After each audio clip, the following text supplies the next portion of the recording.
How are you guys doing today?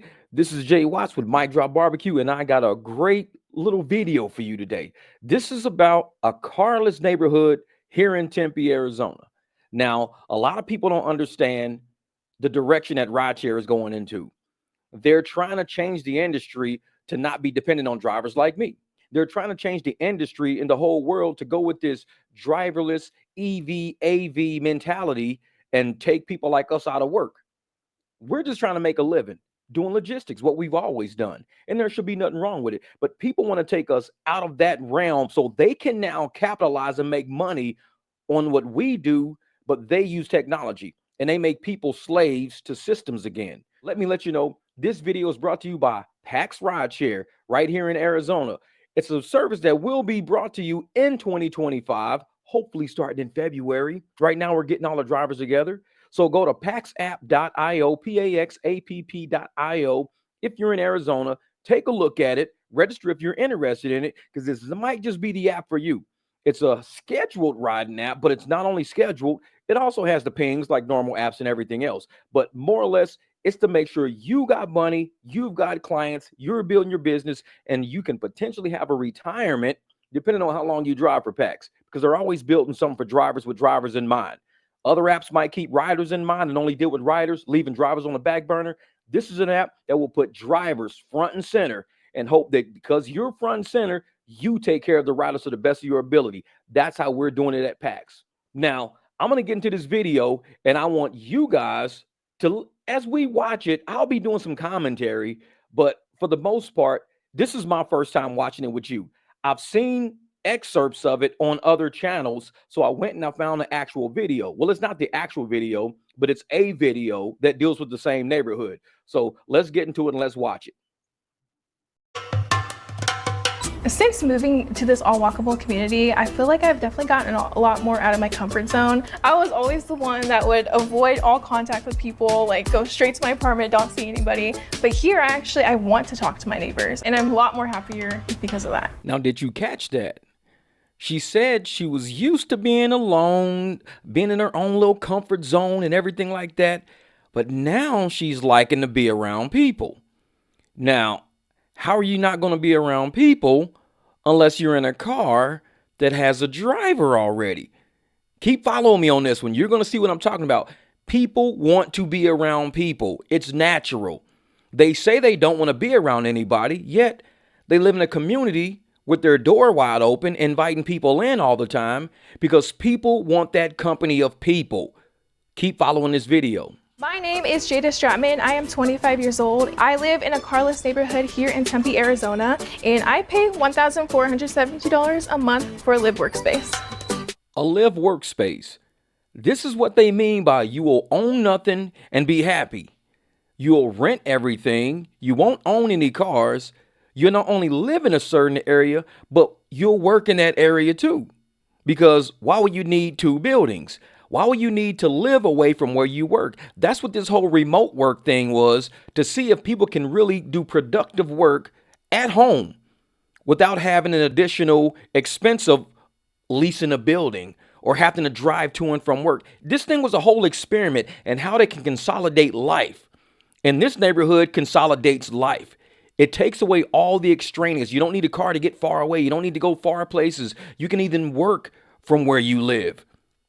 This video, it hits a lot of spots, and I don't think people are paying attention to what this video is honing. It's more than just about cars. This is a new level of lifestyle where they would take away mobility and transportation and put everything right where you are. It's like containing people, controlling people, keeping people within a system. Just like my man, CeeLo Green said, we was wondering if these gates was keep crime out or to keep our ass in. He was talking about gated communities. Was these gates put up to keep crime out, or was they put up to keep our ass in? Think about it, man. I was very intrigued by the concept here just because it's an apartment that they turned into a retail space. And I was very intrigued. I was looking for a space anyways. I was like, this is perfect. I'm able to actually have a retail front-facing shop to like the public and also make money out of my apartment. I moved into this Live workspace in February of 2024. February 2024. This is about 9 months ago. This is not that far back. So all of this is very, very new, uncharted territory, untested. You think that Waymos are 10 years out. You think this type of lifestyle is 10 years out. These things are happening right before you realize it. And a lot of people are denying it because they're stuck in old school thought. They have a lot of new leadership right now. The new leadership is thinking, well, we could just do what they want us to do, own nothing and be happy. But in order to do that, we've got to pass different legislation really fast. We've got to put bills through really fast. We've got to give incentives really fast.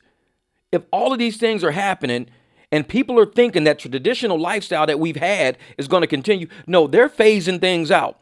This lady is talking about since February 2024. It is December 2024 right now. She's already in a functioning environment. She has a business she's running and making money from in a house that she lives in already. $1,400 a month is pretty expensive. I pay $1,500 for a 4-bedroom house with a pool in the backyard, with a garage, with a big yard that I can park like 15 cars on my property. I pay $1,500 a month. This is old 1970 technology though. I live in the 70s era. This is 2024. You don't have a car. You don't need parking. You're paying the same amount that I'm paying and everything's done for you. This is new living. Think about the direction in which things are going before you start going out buying new vehicles, buying new cars, investing into a way of life that's being phased out. This is why this channel is the way it is. Utilities are not included in our rent. It is separate. I pay about $70 for just my standard utilities like water, gas, trash, and the internet is separate. It's $70 a month. To move into the Live workspaces, they do require a security deposit. So I had to pay $1,000 upfront to even secure like the application and everything. Hi, I'm Ryan Johnson, the CEO of Cul-de-sac. And this is Cul-de-sac Tempe, the first car-free neighborhood built from scratch in the US. Today we have 180 residents and ultimately we'll have 1,000. So keep that in mind. 180 people living there who potentially don't have a car right now.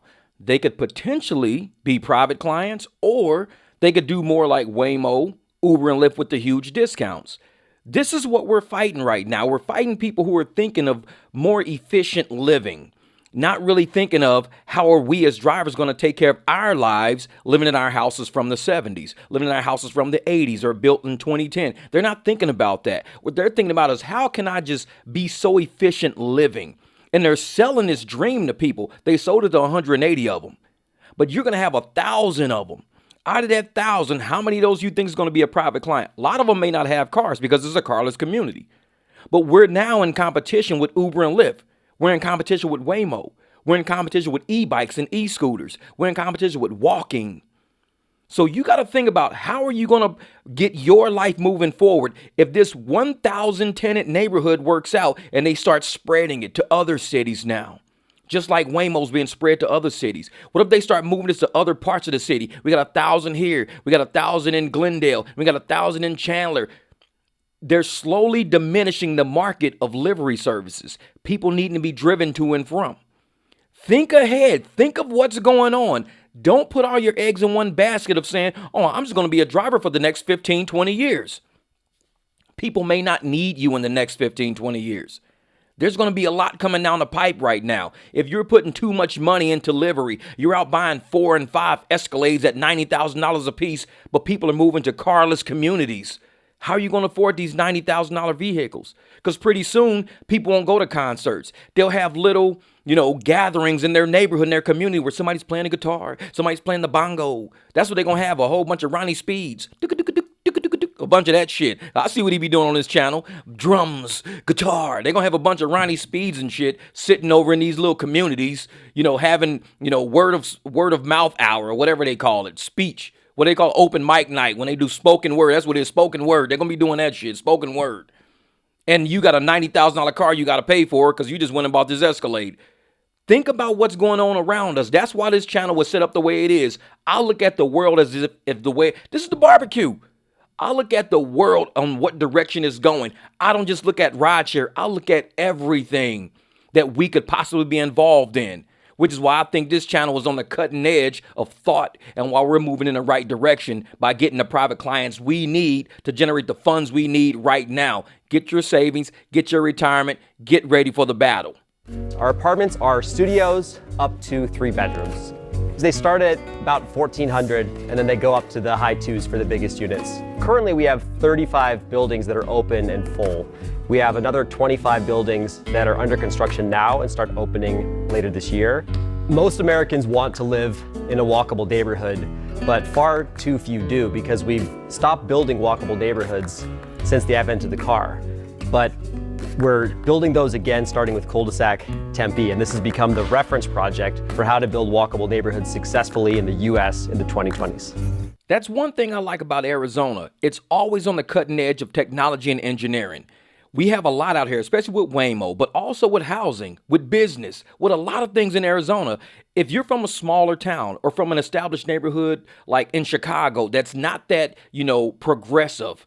This place is really on the cutting edge of the future. Even Bill Gates is going to come out here and build a Wi-Fi city or something like that. Arizona has a lot of land. We've got a lot of blue skies, a lot of good weather, not a lot of natural disasters. So things happen and I see things and I put things on this channel and we talk about things in a way that I can show you what may be coming to other parts of this country. We've had Waymo here for the longest. Now it's hitting LA and it's hitting, Northern California and they're hitting, Texas and they're hitting Florida. Things that you have already known had you watched this channel. If you're shocked that Waymo, oh my God, I didn't know Waymo was coming here. We've been telling you this. This is the battleground. Phoenix and Arizona is a battleground state when it comes to technology, when it comes to the future. We have chip factories here. We've got Google here. We've got Intel. We've got everything here. When you watch this channel, you are already in the know. So you have the information in your head to start putting together a battle plan for how am I going to do this? What happens when do I not have enough clients? Do I not have other streams of income? Do I not have, the knowledge and the certificates and what do I need? You should have been watching the barbecue because we told you already what was coming. And now they're building carless cities now. We have the first one ever and it's right down the street from my house. Waymo is about a mile from me. This is about 4 miles from me. Everything is within my reach. I see this firsthand. I don't got to read the news to see it. When I see these things, I try to tell these things to you guys to give you what's coming down the pipe in your region one day. When we had Waymos and I was talking about Waymos, nobody was talking about Waymos. And now Waymos are everywhere. Everybody talking about Waymos. You're late. Short bus. When we start talking about carless cities, carless neighborhoods, you're going to say, I knew this was coming because I saw it on Mic Drop. We already know how to handle it. We know how to get clients. We know how to work around that. We know how to market our services or ourselves to people in those communities that do have cars or that don't have cars or need this or need that. We know what to do because we've already been on a podcast that talked about this already. I would say cul-de-sac, they're not against cars, they're just against car dependency. There's nearby apartment complexes that do open their parking lots to us as well, which is super nice. We do still have a parking lot for visitors to visit, whether they're visiting the shops or the residents have visitors over. We all get this electric bike and it is worth $1,000. We get that for free. So all of those short trips with high surge amounts, yeah, that's not going to happen. These people don't be paying for those trips. They get a free e-bike. They can drive a half a mile. They can go a mile down the road. This is what we're up against, people. We have everything from rideshare, we have rental cars, we have bikes, we have light rails. The one we're actually going to be taking right now is the Waymo. So this is actually an upcoming one throughout the West Coast. We have Boom. Boom. We have Lyft as well. It's 15% off through cul-de-sac as being a resident. So we're currently in one of the self-driving rideshare cars called Waymo. It's super cool. I actually use this on an everyday basis whenever I need to go get groceries. We do get 20% off as a resident. Okay, think about it. They get 20% off rides as a resident. That could be any ride. That could be Black Car Service. It could be shared rides. It could be Uber XL. They get 20% off. So you know how these riders are with their little schemes and sketches and little hacks they like to do. They could easily be like, hey, just do me a favor. If you want to get a ride at 20% off, just use my code. Give me $20, $30. Use my code and I can get you a ride for cheaper. Okay, so how do I do it? I'll send a ride for you. Just Venmo me $25 right now. that person will get 20% off. So that ride might only cost about $17, $18. So they're going to make about $8, $9 on that ride. And then the driver's going to get probably $8 or $9 on that ride. So you're sitting there going, the person whose account this is basically third partying us all day because they're getting a huge chunk. They're getting 20% off of every ride. We don't get a 20% cut on some of these rides. Some of these rides, we're getting 30%. Some of these rides, we're getting 40%. So you're telling me the person with the account holder can have 20% value in this ride, which is almost what the driver is getting anyways. So they can sit around all day and just sell rides as a third party person. Somebody could be like, man, this person really uses this app a lot from that neighborhood. Yeah, I guess she goes a lot of places. She has a lot of friends coming to her. She's running a business from there, doing candles and everything. So she's third party selling and ride. Say, hey, man, just Venmo me $40 and I'll get you a ride all the way from down there all the way to here. For real? Yeah, just send me $40. $40, the ride might really cost her maybe 30, 32. So she's going to make $8 to $10 on the ride. The driver might make $15, $20. So she's making $5 less than what the driver's making just by selling rides. When I see people getting percentages off, and I know how these little hackers and these little schemes work, I always think they can be getting friend rides and rides for a guest and making money on our backs while we're losing money. This is just how I think because I know how these people are. Since moving here, I have actually become less dependent on my vehicle. Although I use it for business purposes, my honestly everyday life, day-to-day task is honestly within reach. Hi, welcome to my apartment. So we have my living room space here. I converted it into a candle making studio where people can come in and make candles from scratch. And then to the right of me is where my kitchen is. And so just to give that separation of just my normal life, I have my kitchen behind these curtains here. And I actually just slide them over whenever I need to access my kitchen. So past my kitchen here is my second entrance. It's my back patio door. And this is where I like to hang out.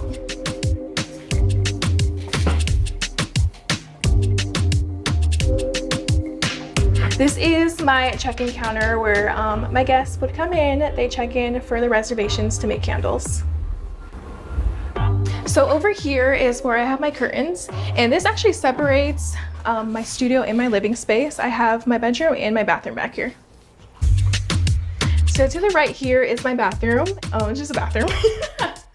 So this is the washer and dryer unit. You kind of have to it's a really tight squeeze. You kind of have to wiggle here.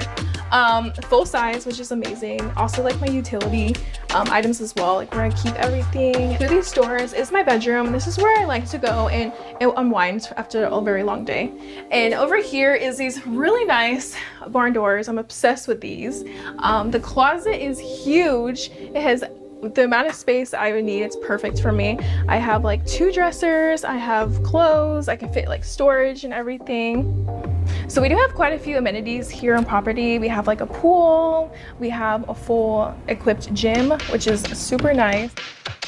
We have so many different shops here, from like a plant store, we have a clothing store, a thrift store, we have even a Korean market, we have a restaurant here, we have a wine and coffee bar, and there's so many things that are being added. It's delicious. Yeah. Having a live workspace at Cul-de-sac has actually saved me a lot of money. If you were to go out and get like a commercial retail space, you'd be honestly spending a couple grand on just the space and your separate living space as well. So having it integrated into one has been so helpful, especially for a small business owner who's not making thousands of dollars. And this is what I mean by selling that consolidated lifestyle approach. You're getting rid of cars. You're renting spaces where you can live and do work from at the same time. You've got stores near you. Everything is around you. They're trying to consolidate and contain people. And it's almost going to be like security measures because you have cameras all over the neighborhood and they'll know whether or not you belong in that neighborhood or not because of transient. They'll say, I've never seen this person around here before. They don't live around here. They don't work around here. Everybody around here lives around here, works around here. So who is this person? I'm telling you, there's something really different going on right now with how we're setting things up. I started Bright Candle Co. about 4 years ago, so it was mainly just an online business. Since opening my Live workspace to the public, at first it was a bit like uncomfortable just having so many people in my living space, but over time I've gotten really used to it. I'm actually really excited for people to come and like make candles, be creative. Depending on how much my business takes off, I do plan on staying here for a few years, potentially even moving into a larger like retail space here as well, and just having that separation if I do get to that point, which I hope I will. So I've always grown up so introverted and just to myself, so just coming here and meeting all of the friendly people that I have met and the connections that I made is why I chose cul-de-sac. That human connection, that's what she's talking about. And when you're trying to go driverless, when you're trying to live in places where they're trying to pull humanity away from us, you're always going to want that human connection of finding a familiar face, a familiar voice, a friendly person, somebody to talk to. You're not going to always want to rely on AI to be your buddy, always rely on technology to be your buddy. You're going to want that human imperfection. And AI is too perfect. All of this technology is too perfect. We like that imperfection because we have something natural in us that wants to help people. You can't help something that's already perfect. If it's perfect, you're using it to help you. So when you got that human connection, you're bouncing back and forth. When we get in the car with people that are driving, oh, I'm going on a date. You like to talk to that person about the date they're going to, where they meet the person, this and that. You give them, red flags to look for, green flags to look for. Somebody's going to a job interview. You're talking about the jobs you used to have, the ways you used to be. And it's kind of like we bounce imperfection back and forth and we create conversation. We create bonds. We create humanity with that. When you're going driverless and you're using tech and AI for everything, you're losing that human aspect of life. So I'm glad she came to the realization of, I'm a, introvert. I don't deal with people a lot. I like to be by myself. And now she's okay with opening her home up to her client. It's kind of like me when I do my repair work. I love being at home by myself, love being around my dogs, love people not bothering me. But I'm open to people bringing their vehicles by for me to work on, for them to hang out in the garage with me and watch me work, to ask me questions about what's wrong with their car. I'm sort of like her to a certain degree. She does candles, I do clutches. So it's like, I don't want nobody in my space. I like my space. It's a peaceful space. It's for me. But when I had to open my home up to other people, from going and being in corporate America to all of a sudden having a home garage, a big 3-car garage, it was like I have to be okay with letting people come over. I can't just rely on accounting, rely on spreadsheets, Microsoft Excel, Peachtree, and Timberline. I have to actually talk to people. You're going to come to a point where driving in AVs, not being around people, is going to get mundane. It's going to get boring. It's going to get lonely. And that's where we step in as drivers. They're going to start calling us. Hey, I need a ride. They don't need to call you. They want to call you, and that's even better. I will have the link to that video under the description in case you just want to watch the whole video unedited. But there's other videos exactly just like it, and they're from different people's point of perspectives. That's just from her point of view. You can see probably about 10 videos I've seen that out there. I chose hers because it was more in line of what I do. I work from home. She works from home. I enjoy being in my space, but I opened up to people at some point. She did the same thing. She enjoyed working with people, and then she just opened up. And I was like, you know what? I'm going to find a video because I saw her in another video. I didn't see this video, though. I saw her in another video. So when I ran this one, it's kind of like the same, and she kind of had the exact same story in both videos, but this one just seemed to be a lot cleaner after I watched it. I like this video better than the other one, so I'm glad I used this one. But if you guys don't understand what's going on in Arizona, you don't keep your eyes on Arizona, you don't keep your eyes on San Francisco, you don't keep your eyes down in Texas, you don't keep your eyes on what's going on in New York and how they're treating drivers in New York, you're going to miss out on a whole lot of information that's coming down the pipe. The wave is coming at you, and you're sitting around going, oh, I don't need to worry about it. That's not my city. And next thing you know, you're like, how come I can't get online? Because you didn't watch the Mic Drop Barbecue, baby. Back in the game, baby. Marcus Murray. This is Marcus Murray, no relationship to Keith. See, Keith had the A in his name. This Murray E. You asking who am I? Well, it don't make a difference. I was a career accountant, now I Uber and I'm lifting. That's how I run my business. I chase off all these pigeons. I don't like your YouTube, man. Well, good riddance. And I ain't bullshit. I don't do this for fame. I do this for the people out there finding hard to explain how to break a transmission in half and thermostats and brake pads with rotors on the front and the back. How we avoid to get jacked while we stacking these racks. If we choose to do this service, letting people in back. Now we all be making profits, we invest for returns. See, this biz ain't for the timid, so it's best that you learn from the guru. The new school is so cool, I'm old school. These pro tools that pro use, I'm about to show you. I flow through these beats like a breeze in July. I was fly when I was corporate in suits and a tie. Got no reason to lie, so I can tell you what's up. If you was flying in through Phoenix, you can kick it with us. And you can trust, you gon' make it any way that you can. I'm the man to sit you down and I'm gonna show you the plan. And then I'm shaking your hand before we closing the deal. A 300, best believe we keeping it real. Marcus Murray.